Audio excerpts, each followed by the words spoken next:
Hello students, I am V. Ellen Swarupini, lecturer in biochemistry from Sri Venkateswara College of Arts and Sciences, which is affiliated to Adikavi Nannaya University, Rajahmundry.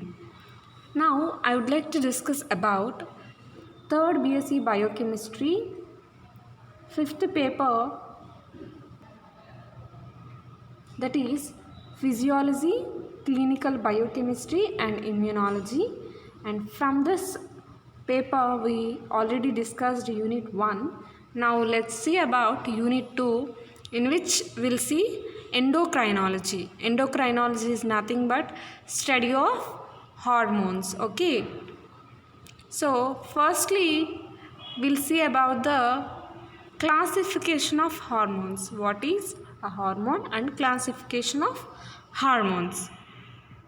Here this is an important short answer question, and now let's see about this. The endocrine system acts through a wide range of chemical messengers known as hormones. Okay, the endocrine system acts through a wide range of chemical messengers known as hormones. Here in our body we'll have endocrine system. Okay, and the organs what are responsible for the secretion of these hormones, we call them as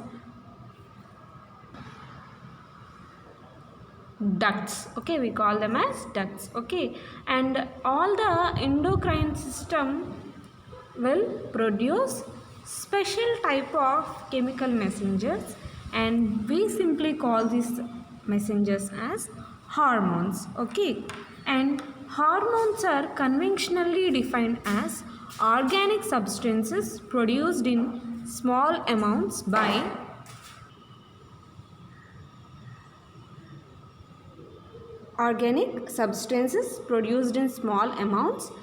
specific tissues, that is endocrine glands, and secreted into the bloodstream to control the metabolic and biological activities in the target cells. Okay, so here hormones are nothing but these are organic substances, and these are produced from special tissues called endocrine glands, and these are directly secreted into the bloodstream. Okay, these hormones are secreted from endocrine glands, and these are directly secreted into the bloodstream, and these hormones are helpful for the controlling the metabolic and biological activities in particular cells. Okay, they'll show their activity on a particular target cell.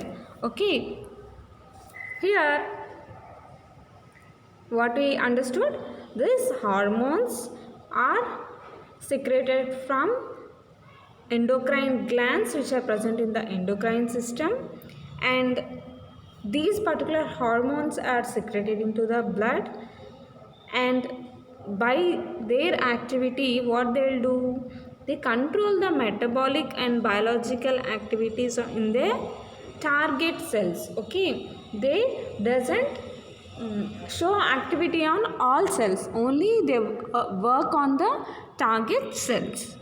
So now let's see how these hormones are classified. Okay, hormones are classified in many ways based on their characteristics and functions. Okay, so based on the characters and the functions of those particular hormones, these are classified in many ways. And here based on two important, there is two mainly this classification is based on two important factors, and first one is based on chemical nature.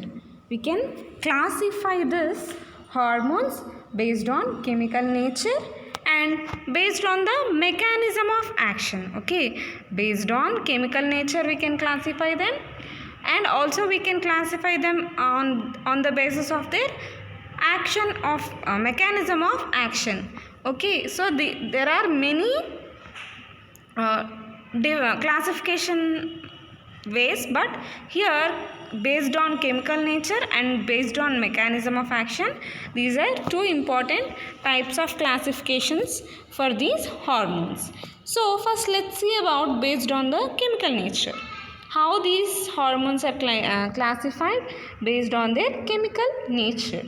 Okay, and we all know that here hormones are nothing but protein components. Okay, these are directly or indirectly, these are related to protein components. So the hormones can be categorized into 4 groups considering their chemical nature. That means based on their chemical nature, these hormones are classified into 4 groups. Okay, and the first one is protein hormones, second one is peptide hormones, and third one is amino acid hormones.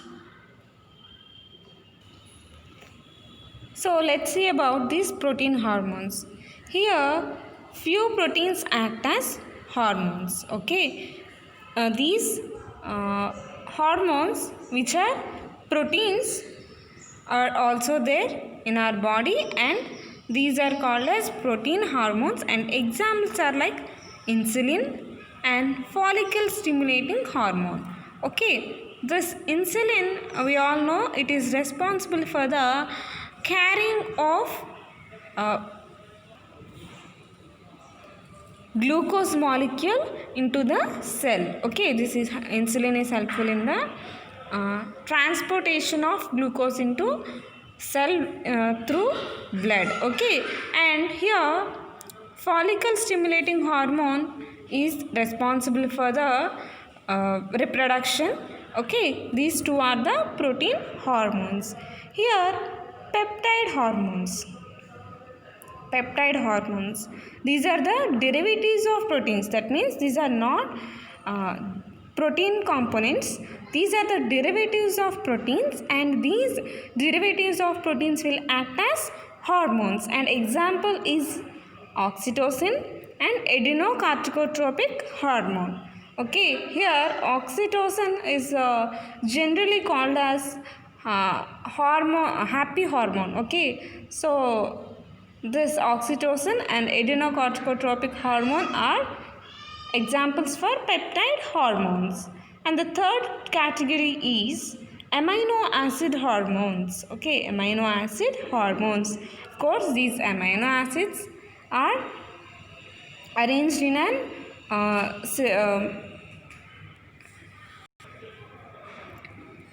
series and for the production of proteins. That means proteins are nothing but composition of amino acids. Okay, so here amino acid hormones are also present. Here these are the derivatives of amino acids. Okay, these are the derivatives of amino acids, and examples for amino acid hormones are epinephrine, norepinephrine, thyroxine and triiodothyroxine. Thyroxine is called as T4 hormone and triiodothyroxine is called as T3 hormone.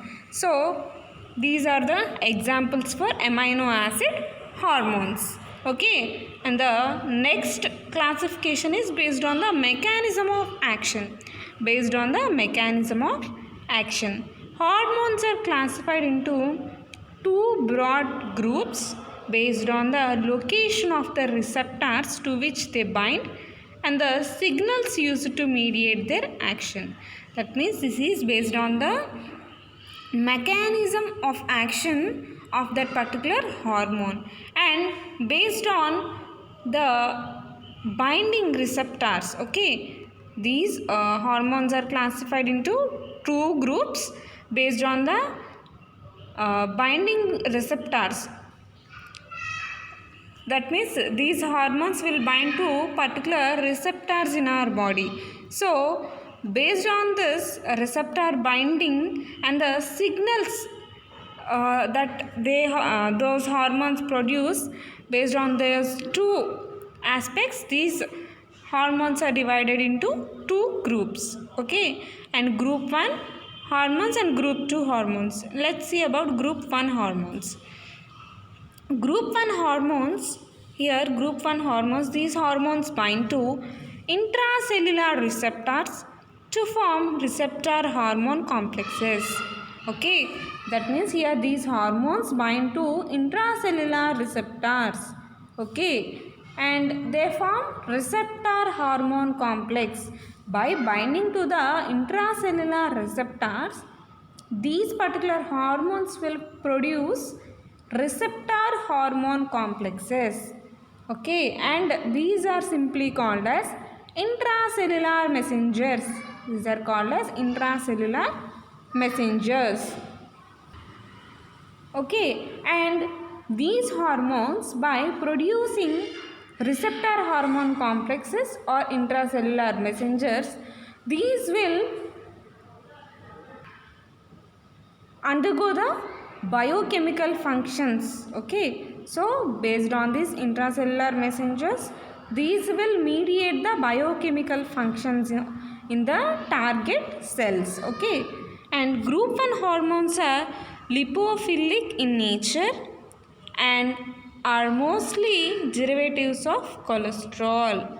Okay, so these group 1 hormones are lipophilic, that means these are related to lipids. Okay, these are lipophilic in nature, and that's why these are mostly derivatives of cholesterol. But exceptions for this lipophilic nature of group 1 hormones is T3 and T4 hormones. Okay, so these T3 and T4 hormones are not lipophilic in nature or derivatives of cholesterol, but even though these are classified into group 1 hormones. Okay, but why these T3 and T4 are classified into group 1 hormones? Because they'll form a intracellular messengers.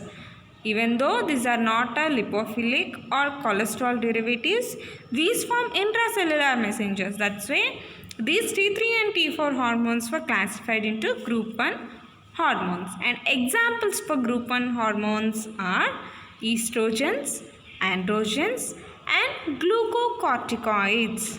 Estrogens, androgens, and glucocorticoids are best examples for group 1 hormones. Now let's see about group 2 hormones. These hormones bind to cell surface. So here in group 1 hormones, these are binding to the intracellular receptors, whereas in group 2 hormones, these are binding to the cell surface receptors. Okay, so that's why these are classified into group 2 hormones, and these stimulate the release of certain molecules, namely the second messengers or secondary messengers, which in turn perform the biochemical functions. Okay, so here these group 2 hormones will bind to the cell surface receptors. That means cell surface means the receptors which are present on the plasma membrane. To that particular receptors, these group 2 hormones will bind, and they will produce a secondary messengers, and these secondary messengers are helpful in the, and these secondary messengers will perform the biochemical functions in the target cells. Okay, thus hormones themselves are the first messengers, as here after binding to the receptors, both group 1 hormones and group 2 hormones both are binding to the receptors and producing messengers. Okay, if you see group 1 hormones, these bind to intracellular receptors. Okay, and they will produce intracellular messengers, whereas group 2, these bind to cell surface receptors and they produce secondary messengers. Okay, that means these hormones are ultimately producing messengers after binding to the receptor. So we can term these hormones as first messengers, and after binding to the receptor, these will produce secondary messenger or intracellular messenger. Okay, and group 2 hormones are subdivided into 3 categories based on the chemical nature of the second messenger. Okay, so again, group 2 hormones are classified into 3 categories based on the chemical nature of the secondary messenger. Okay, and the first one is, the secondary messenger is CAMP. Okay, CAMP. Okay, cyclic adenosine monophosphate. Okay, CAMP is nothing but cyclic adenosine monophosphate. That means the hormones which produce the CAMP as secondary messenger after the attachment, after the binding of this hormone to the surface or plasma membrane receptors. Okay, and examples for such hormones which will produce CAMP as secondary messenger are adrenocorticotropic hormone, simply we call it as ACTH, and follicle stimulating hormone FSH, luteinizing hormone LH, parathyroid hormone PTH, and glucagon calcitonin. So these are the examples for hormones which will produce CAMP as secondary messenger. Okay, and the second category is, the second messenger is phosphatidylcholine inositol or calcium. Okay, hormones which produce second messenger, that is phosphatidylcholine inositol or calcium, these are the classified into one category, and examples for such hormones are gastrin, thyrotropin releasing hormone, we can call it as TRH, and gonadotropin releasing hormone, we can call it as GnRH, and cholecystokinin. So these are the examples for this second category of group 2 hormones, and these will produce phosphatidylcholine inositol or calcium as their secondary messenger. Okay, and the third category, okay, here the second messenger is unknown. Okay, we can't identify the any secondary messenger or second messenger for these kind of hormones, and best examples for these hormones are growth hormone, insulin, oxytocin, and prolactin. So these are the hormones which doesn't form any secondary messenger, or their secondary messenger is not yet unknown. Okay, so these are the different types of classification of hormones, and the principal human hormones, their classification is based on the mechanism of action and major functions. Okay, only these two categories are the best classification methods for hormones. So what we discussed in this topic here, based on chemical nature and based on mechanism of action, these are the two types of classification meant for hormones. And the first type, that is based on chemical nature, it is of 3 types: protein hormones, peptide hormones, amino acid hormones. Here the hormone chemical nature, it might be in protein form, or it might be derivative of a protein, or it might be derivative of amino acid. If it is A protein component, we call it as protein hormone. We categorize it into protein hormones, and if it is a derivative of protein, we call it as peptide hormone, and if it is a derivative of amino acid, we call it as amino acid hormones. Okay, see the examples once again. Protein hormone example is insulin, follicle stimulating hormone, and peptide hormone example are oxytocin, adrenocorticotropic hormone, and the third one is amino acid hormone, and examples epinephrine, norepinephrine, thyroxine, triiodothyroxine.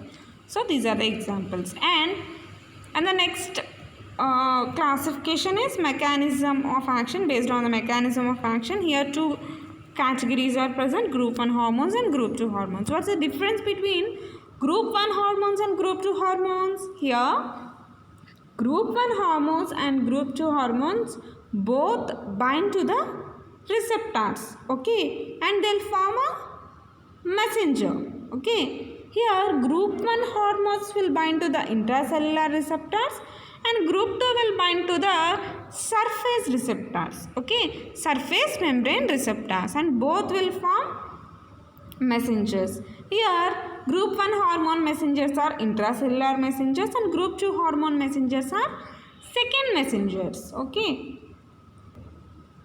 And example for this group 1 hormones are estrogens, androgens, and glucocorticoids, and here these are lipophilic in nature and mostly derivatives of cholesterol except T3 and T4 hormones. Coming to group 2 hormones, again these are classified into three categories based on the second messenger. If second messenger is CAMP, those are categorized under one category, and if the secondary messenger is phosphatidylcholine inositol or calcium, it is the another category, and if secondary messenger is not known, it is the third category. And examples, if you see, hormones with CAMP as secondary messenger are ACTH, that is adrenocorticotropic hormone, follicle stimulating hormone, luteinizing hormone, parathyroid hormone, glucagon, and calcitonin. Whereas hormones with second messenger as phosphatidyl inositol and calcium are gastrin, thyrotrophin releasing hormone, gonadotropin releasing hormone, cholecystokinin, okay, cholecystokinin. And whereas the hormones whose second messenger is not known, examples for that hormones are growth hormone, insulin, oxytocin, and prolactin, okay. So this is about classification of hormones, okay. Our next topic is gastrointestinal hormones, or we can call them as gut hormones, okay, as these are produced, we should call them as these are secreted from gut, okay, and these are secreted into our gastrointestinal intestine. That's why we call them as gut hormones or gastrointestinal hormones, okay. And obviously if these hormones are being secreted into gastrointestinal tract, which means these are helpful in the digestion and absorption of food material, okay. They'll digest the food material and the nutrients present in that food material are absorbed into bloodstream or into the body with the help of these gastrointestinal hormones. So let's see about this gastrointestinal hormones, okay. The digestion and absorption of nutrients is a complicated process which is regulated by the autonomous nervous system. This occurs in association with peptide hormones of gastrointestinal tract.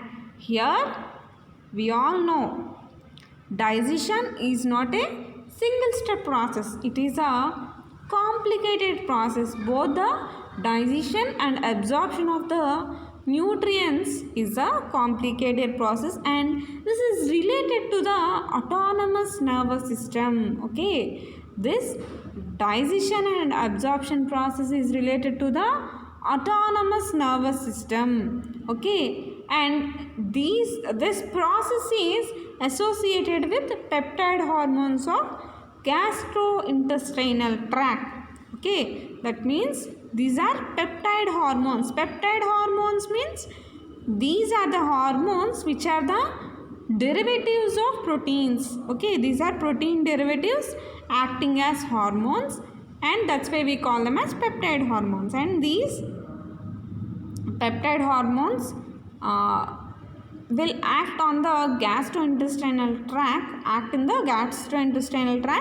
for the digestion and for the absorption of the nutrients. They'll digest the food and will absorb the nutrients. Okay, so these are the two functions that are carried by these gastrointestinal tract peptide hormones. Okay, the specialized cells lining the gastrointestinal tract are responsible for the production of gastrointestinal tract hormones.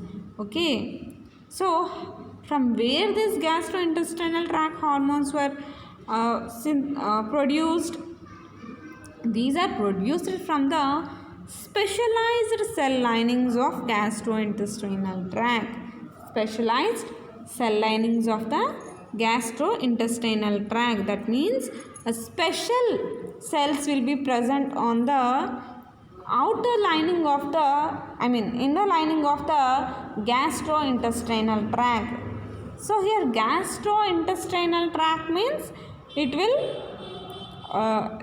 if we take this gastrointestinal tract from esophagus to large intestine, we'll consider it as gastrointestinal tract. Okay, esophagus, stomach, small intestines, large intestines, these are all under gastrointestinal tract, and over all the surface of these gastrointestinal tract will contain specialized cells. Okay, and these cells are responsible for the production of these peptide hormones of gastrointestinal tract. Okay, hence gastrointestinal tract may be considered as the largest mass of cells that secrete hormones. Okay, obviously from esophagus to large intestine it will be a large cell mass. Okay, large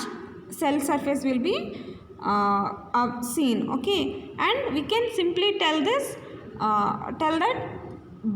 this gastrointestinal tract hormones will be largely produced from this gastrointestinal tract cell surface. Okay, a large number of gastrointestinal hormones may be identified.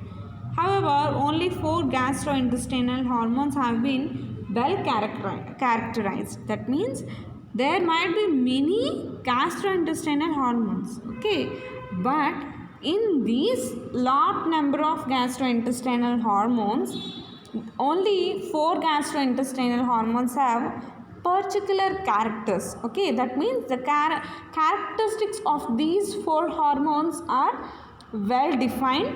That's why we can study these 4 gastrointestinal tract hormones very well. So studying about these 4 hormones is just enough for our syllabus. Okay, so let's see them. And the first one is gastrin. Okay, here the first hormone of gastrointestinal tract is gastrin, and this is a hormone contains 17 amino acids and is produced by gastric mucosa. Okay, this particular hormone consists of, it is made up of 17 amino acids, and it is produced from the mucosal lining of the gastrointestinal tract. So our gastrointestinal tract will contain a mucosal membrane. Okay, so to avoid the infections from the bacteria or the other foreign particles which enter our digestive system from the food or from the outer atmosphere, and also to avoid the interaction of these gastric hormones, and we also have we our stomach will also produce dilute HCl. So to avoid damage to the this gastrointestinal tract, the lining is provided with a special mucosal lining, and this particular gastric mucosal lining will produce this gastrin hormone, and it is made up of 17 amino acids. Okay, and it stimulates the secretion of gastric HCl and pepsinogen. Okay, it stimulates the secretion of gastric HCl and pepsinogen. So gastric is the hormone, and it ultimately what will it do? It secretes or it will produce gastric HCl and pepsinogen. So this gastric HCl and pepsinogen are the hormones responsible for the digestion and absorption of the food material. Okay, and this pepsinogen is a proenzyme of pepsin. Okay, here pepsinogen is nothing but it's like a proenzyme. That means pepsin is synthesized or produced from pepsinogen. Okay, this pepsinogen is the inactive form of pepsin. Okay, so here gastrin is responsible for the secretion of gastric HCl and pepsin. That means pepsinogen, which ultimately produces pepsin. Okay, the release of gastrin is stimulated by vagus nerve of stomach and partially digested proteins. Okay, so if whenever we take some food material, what will happen? This vagus nerve which is present in the stomach will stimulate the production of gastrin. Okay, that means just it will give signals like this particular human being taken some food, so please digest. For the digestion purpose, gastrin should be released. So it will what will it do? This vagus nerve will stimulate. It will send some signals to this mucous membrane so that gastrin will be released, and sometimes this stimulus may be created by partially digested proteins also. Okay, not only vagus nerve from the stomach, also this partially digested proteins, that means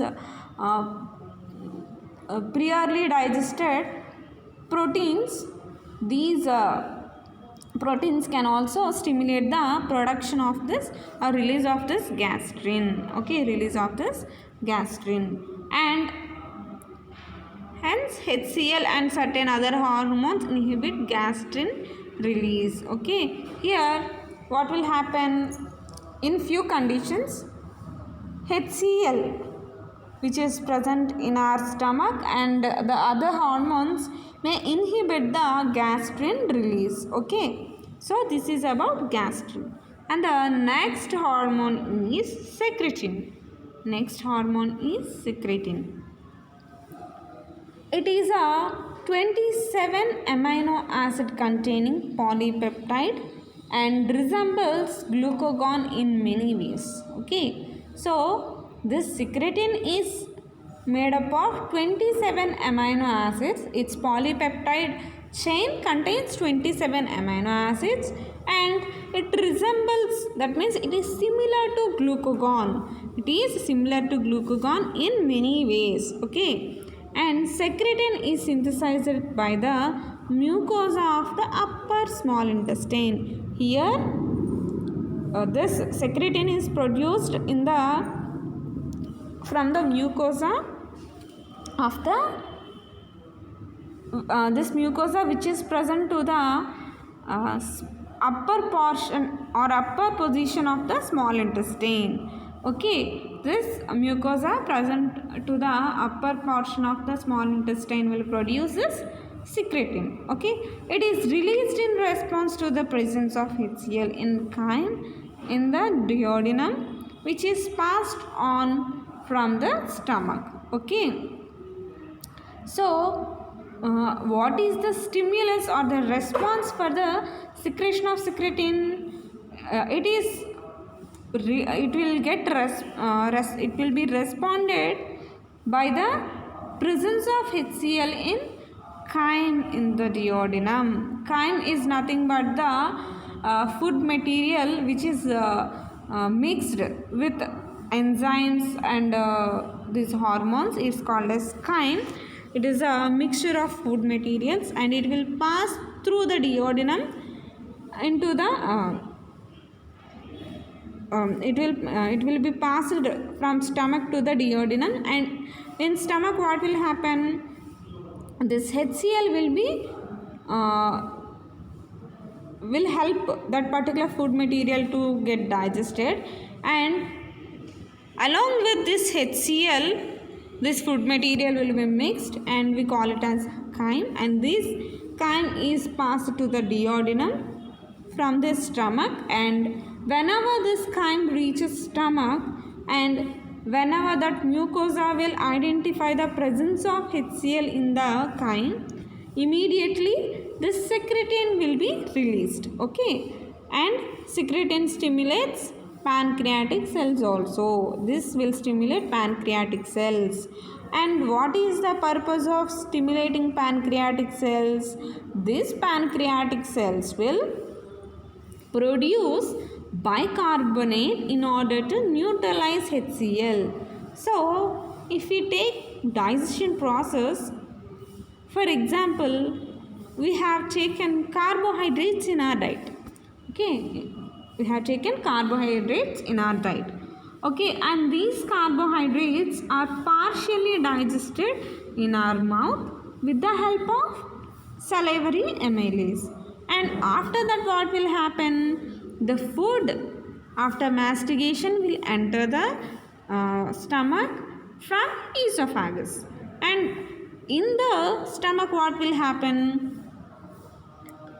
Carbohydrates are not digested. Why? Because of the presence of HCl. Okay, and amylase activity is very less when this pH will be very low. Due to presence of HCl, pH will be very low, and at acidic pH this amylase activity is not seen. So what will happen next? So digestion of carbohydrates is not seen in the stomach, and this food material will pass on to the duodenum. Okay, and where the HCl mixed with the food material should be neutralized. Then only that carbohydrates will be digested with the help of amylase enzyme. Okay, or else what will happen? It cannot digest any food material due to the presence of HCl, which is a acidic condition, and due to this acidic condition, activity of amylase is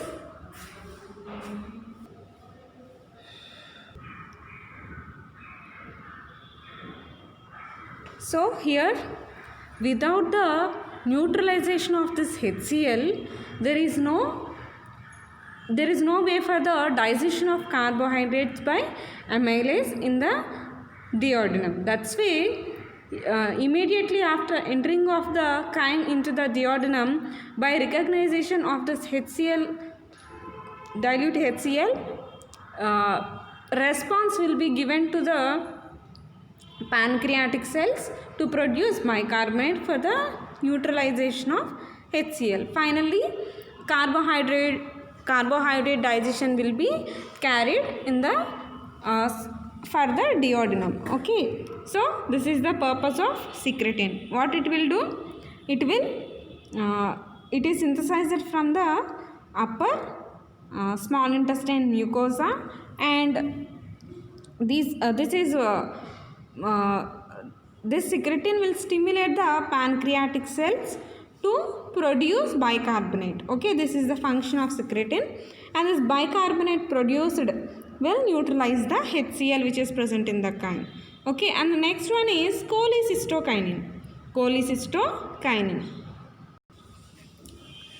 This cholecystokinin is a hormone with 33 amino acid and is produced by the upper part of small intestine. Okay, it is also produced from the upper part of the small intestine, and the secretion of cholecystokinin is stimulated by the productions of protein and lipid digestion. That means secretion of this cholecystokinin is stimulated by different products of proteins and lipid digestions of few components which are produced by the digestion of proteins and lipids will stimulate the secretion of cholecystokinin. So what are the products of these digested proteins and lipids which will stimulate the secretion of cholecystokinin are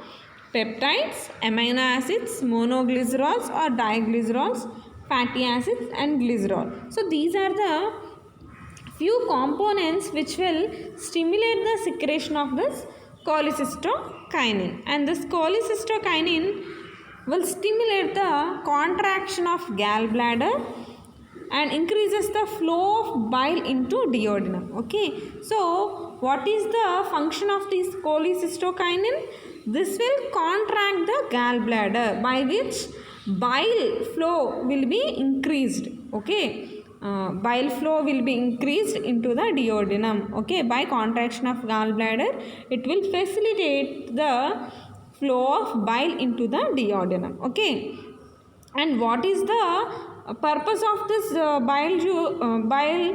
It also promotes the secretion of digestive enzymes and bicarbonate, okay, HCO3 minus from pancreas. Okay, for further digestion and for further neutralization, this cholecystokinin will be stimulated, and it will allow bile into the duodenum, and this bile will secrete few digestive enzymes and bicarbonate, HCO3 minus from pancreas. Okay, and the fourth one is gastric inhibitory peptide.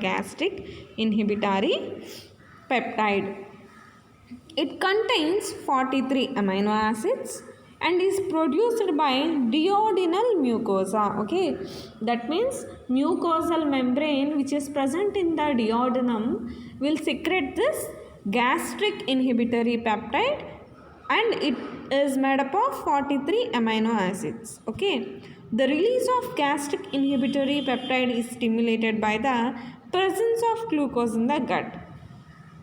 Okay, so presence of glucose, that means the carbohydrate component or single sugar molecule glucose will stimulate the release of this gastric inhibitory peptide. Okay, as this carbohydrates are digested partially in the mouth, if glucose molecules are present in that food material, what will happen? It will stimulate the production of gastric inhibitory peptide from mucosa of duodenum. And what is the function of this gastric inhibitory peptide? The most important function of gastric inhibitory peptide is to stimulate the release of insulin from pancreas. Okay, so insulin is released from the beta cells of islets of Langerhans present in pancreas. So for this release of insulin, release of this insulin, what will have this gastric inhibitory peptide will stimulate. Okay, by the stimulation from gastric inhibitory peptide, this insulin will be released from pancreas. Okay, this is evident from the fact that the plasma insulin level is elevated much before the increase in blood sugar. Okay, that means so this insulin plasma level, that means insulin level in plasma will be increased before the increase in the blood glucose. That means based on the glucose molecules entered our digestive system, ultimately insulin will be produced in the plasma. Okay, so after digestion, this glucose will be absorbed into bloodstream and insulin will help the transport of this glucose into the cells. Okay, so before the absorption of glucose into the blood only, this plasma insulin level will be increased. Okay, and gastric inhibitory peptide also inhibits gastric HCl secretion and gastric motility and its emptying. Okay, this gastric inhibitory peptide also inhibit gastric HCl secretion. Gastric HCl secretion is also monitored or inhibited by this gastric inhibitory peptide, and its mobility is also monitored and its emptying is also monitored by this gastric inhibitory peptide. Gastric tract hormones show certain structural relations and may be considered under two families. That means we can classify these gastric intestinal tract hormones into two types. They are gastrin family and secretin family. So coming to gastrin family, some of the C-terminal amino acids are identical. That means here hormones which have C-terminal amino acid similarities, that means hormones which will have C-terminal amino acid similarities are categorized into this gastrin family, and this family includes gastrin and cholecystokinin. Gastrin and cholecystokinin. And the second family is secretin family. Secretin, gastric inhibitory peptide and glucagon are structurally related, hence may be considered under this family. Okay, here based on the structural relationship or structural similarities, gastrointestinal tract hormones are divided into two families, gastrin family and secretin family. Coming to gastrin family hormones, these are gastrin and cholecystokinin. So hormones which are secreted by this gastrin and cholecystokinin, these consist of similar amino acids at the C-terminal end. Okay, and coming to secretin family, here these are structurally related. That means the hormones secretin and gastric inhibitory peptides and glucagon, the hormones which are released from these three major hormones, these are structurally related and these are categorized into secretin family.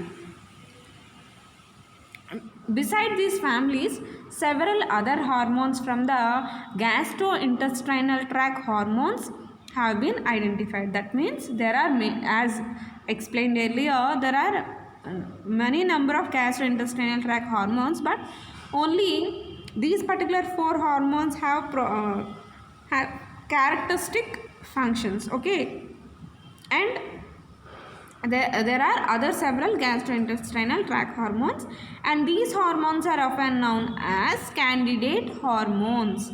Okay, these other hormones which are present in the gastrointestinal tract are called as candidate hormones, and their biological function is not yet identified. Okay, so their activity is not, or their importance in the digestion and absorption is not yet recognized. And the candidate hormones example vasoactive intestinal peptide, motilin, enteroglucagon, substance P, neurotensin, somatostatin and enkephalins. These are the few candidate hormones whose proper activity or proper function is not yet identified. Okay, now let's see about the mechanism of action of gastrointestinal tract hormones. Mechanism of action of gastrointestinal hormones. Many of the gastrointestinal hormones have receptor sites specific for their action. Okay, obviously what we discussed about these hormones, these will bind to the receptors. Okay, so these gastrointestinal hormones also have specific receptor sites for their action. Only by this specific receptors only their action will be initiated. At least two distinct mechanisms have been identified through which these hormones act. Okay, so there are many ways from which two proper mechanisms were identified. Here, production of CAMP through the activation of adenylate cyclase is one of the mechanism. Okay, production of CAMP. Okay, here gastrointestinal tract hormones, what they will do? These will produce CAMP by the activation of adenylate cyclase, and by activation of this adenylate cyclase these hormones will produce CAMP.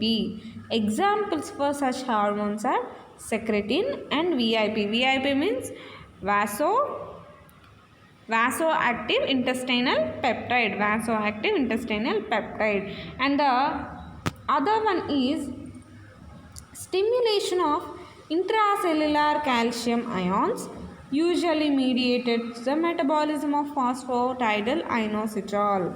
Okay, in the earlier topic, in the classification of hormones, we discussed these hormones are different types, and based on the second messenger, they will produce CAMP as second messenger, or inositol, phosphatidyl inositol as the second messenger, and few doesn't have any second messenger. These are the three kinds we discussed. Okay, if you see that, you will get a better idea. See this. Here group 2 hormones were divided into three categories based on their chemical nature. Second messenger is CAMP, second messenger is phosphatidyl inositol, and second messenger is unknown. So based on this, the activity of the gastrointestinal hormones, mechanism of the gastrointestinal hormones is explained here. Okay, so example for CAMP production kind of hormones is secretin and vasoactive intestinal peptide, and the second one is stimulation of intracellular calcium ions, usually mediated through the metabolism of phosphatidyl inositol. Here by the metabolism of phosphatidyl inositol, what will be happen? This intracellular calcium ions will be stimulated. Okay, and examples are gastrin and cholecystokinin. And both these mechanisms ultimately influence the enzyme secretions or their biological effects. Okay, so this is about gastrointestinal tract hormones. Okay, and the next topic is hypothalamic hormones, hypothalamus hormones. Okay, coming to this hypothalamus hormones, these are synthesized from hypothalamus, and this is a specialized center in the brain that functions as a master coordinator of hormonal action. Okay,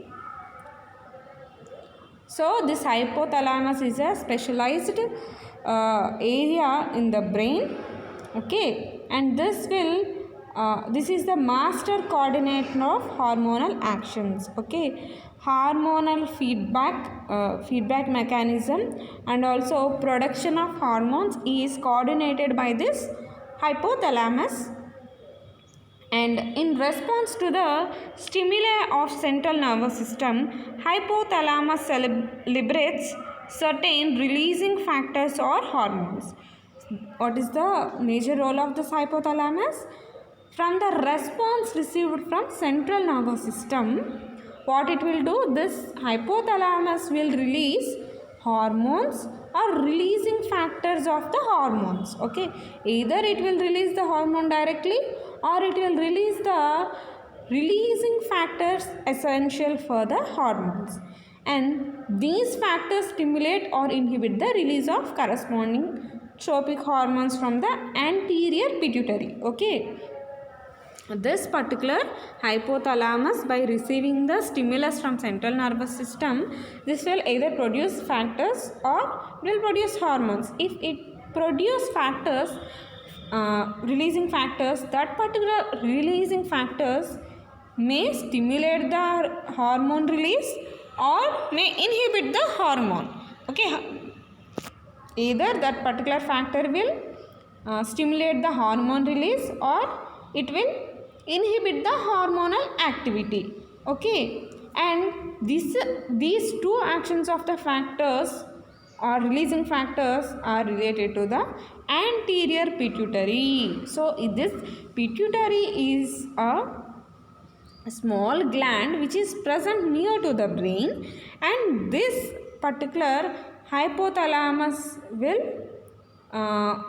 have impact on the activity. It will show the impact with these factors on this anterior pituitary. Okay, so any hormone which is released from anterior pituitary may be stimulated or may be inhibited by hypothalamus releasing factors. Okay, tropic hormones stimulate the target endocrine tissue to secrete the hormones they synthesize, and hypothalamus produces at least 6 releasing factors or hormones. Okay, so these hormones will stimulate the target endocrine tissue. That means these hormones will target endocrine. This will stimulate the target endocrine tissue, means this will stimulate the anterior pituitary gland. Okay, and this finally will secrete the final hormone. So this hypothalamus will produce at least 6 releasing factors or releasing hormones. Now let's see about the 6 releasing hormones. Thyrotropin releasing hormone. Thyrotropin releasing hormone. This thyrotropin releasing hormone, it is a tripeptide consisting of glutamate derivative. It will have a glutamate derivative and it is a tripeptide. It is made up of 3 peptide chains. Okay, and what is the glutamate derivative here? Pyroglutamate is the glutamate derivative present in the thyrotropin releasing hormone.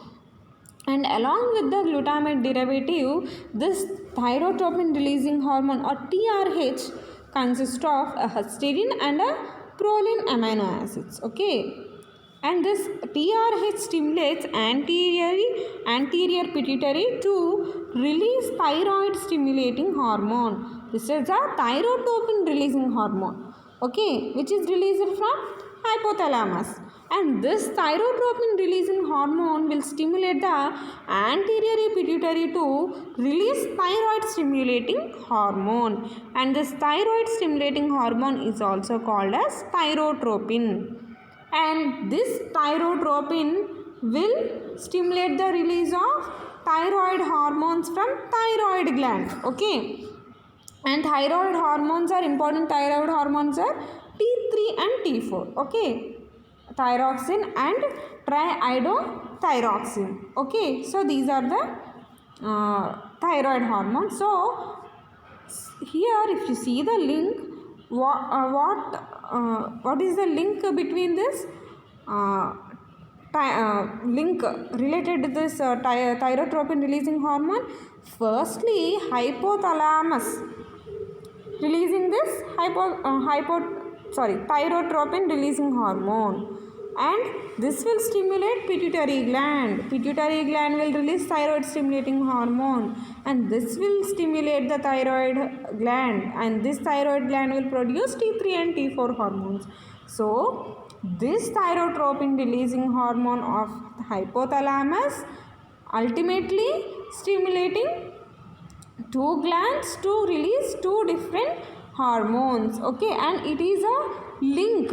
Okay, hypothalamus is linked to anterior pituitary, and this anterior pituitary is linked to thyroid gland. So this is how our endocrine system will work. Okay, some few hormones will show activity on other glands also. Okay, here not only one gland which is only one hormone which is released from that gland will show activity around that hormone. It is not like that. Here any hormone can show its activity on the target tissue.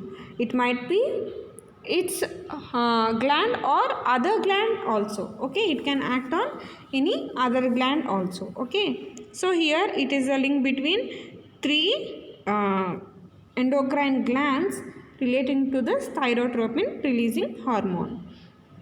And the next one is corticotropin releasing hormone. Corticotropin releasing hormone, it stimulates anterior pituitary to release adrenocorticotropic hormone. Simply we call it as ACTH. Okay, this corticotropic releasing hormone is released from hypothalamus, and this will stimulate anterior pituitary to release adrenocorticotropic hormone. And what is the function of this adrenocorticotropic hormone? This in turn will act on adrenal cortex to liberate adrenocorticosteroids. Okay, adrenocorticosteroids. Okay, so here this corticotropin releasing hormone is released from hypothalamus. Okay, hypothalamus is secreting corticotropin releasing hormone, and this will stimulate anterior pituitary for release of adrenocorticotropic hormone, and this adrenocorticotropic hormone will stimulate adrenal cortex to release adrenocorticosteroids. Okay, so different kinds of adrenocorticosteroids are released from adrenal cortex, and this is the link between hypothalamus, anterior pituitary and adrenal cortex. Okay, and this corticotropin releasing hormone consists of 41 amino acids. It contains 41 amino acid. And the next one is gonadotropin releasing hormone. Every time you hear the word gonad, it is related to the reproductive organs, and that is reproductive hormones. Okay, hormones which are related for the reproductive system are mentioned as gonads. Okay, so the glands which are related to reproductive system are called as gonads, and the hormones are also mentioned with this name. Whenever you see the word gonado or gonad, it means it is related to reproductive system. Okay, this gonadotropin releasing hormone, it is a decapeptide. Okay, it is a decapeptide, and this stimulates anterior pituitary to release gonadotropins. And gonadotropin releasing hormone is synthesized from hypothalamus, and this gonadotropin releasing hormone will stimulate anterior pituitary for release of gonadotropins. And what are the gonadotropins here? Luteinizing hormone and follicle stimulating hormone. Okay, luteinizing hormone and follicle stimulating hormone. Okay, this is the link between hypothalamus and anterior pituitary. Coming to the Next one, it is growth hormone releasing hormone. Growth hormone releasing hormone. It contains 44 amino acids and it will stimulate the release of growth hormone, or we can also call this growth hormone as somatotropin, and this will promote growth in humans or in any organism. This growth hormone is responsible for the growth, okay, physiological growth of that particular individual is dependent on this growth hormone, okay, and this is released from the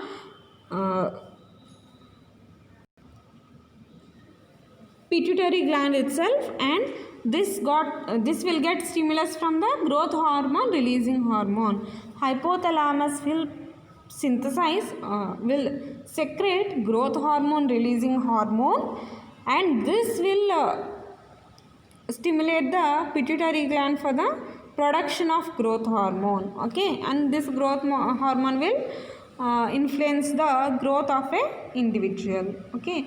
And the next one is growth hormone releasing inhibiting hormone.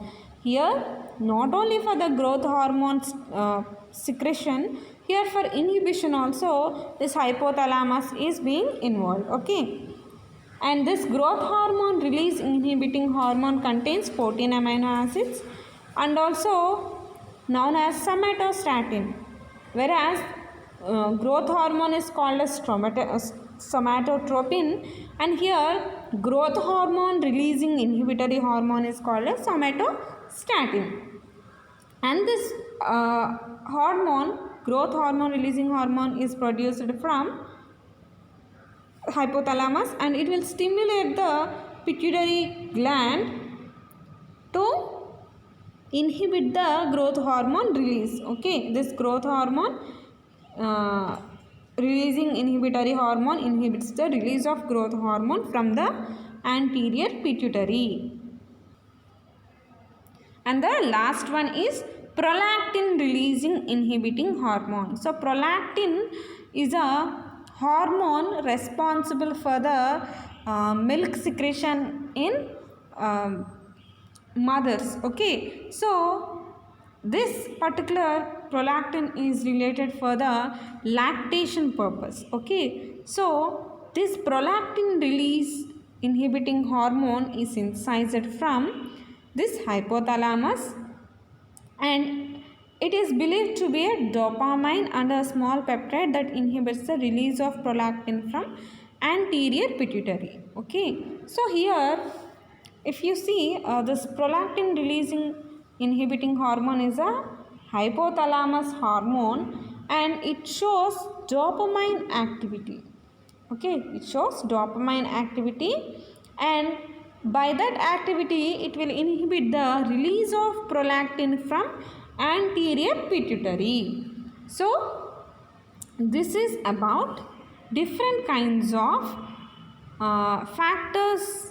factor hormones, okay. Factor hormones released from hypothalamus, okay. Those are thyrotropin releasing hormone, corticotropin releasing hormone, gonadotropin releasing hormone, growth hormone releasing hormone, growth hormone releasing inhibiting hormone, and prolactin releasing inhibiting hormone. So all these 6 hormones, few are stimulating a target tissue or target cell for the hormone production, or they are inhibiting a target cell for the inhibition of that hormone, okay. So this particular hypothalamus is involved in the both both stimulation of hormone, both for stimulation of hormone release and for the inhibition of hormone release, okay. So this is about the 3 topics, that is classification of hormones and gastrointestinal hormones and also hypothalamic hormones. So while listening to the class, please keep the material provided for you with you, and if you have any doubts, please contact me. and please listen to every class for 1 to 2 times, because as this is a video class, for more clarity you should verify every class once, more than one time. Okay, thank you students, thank you so much.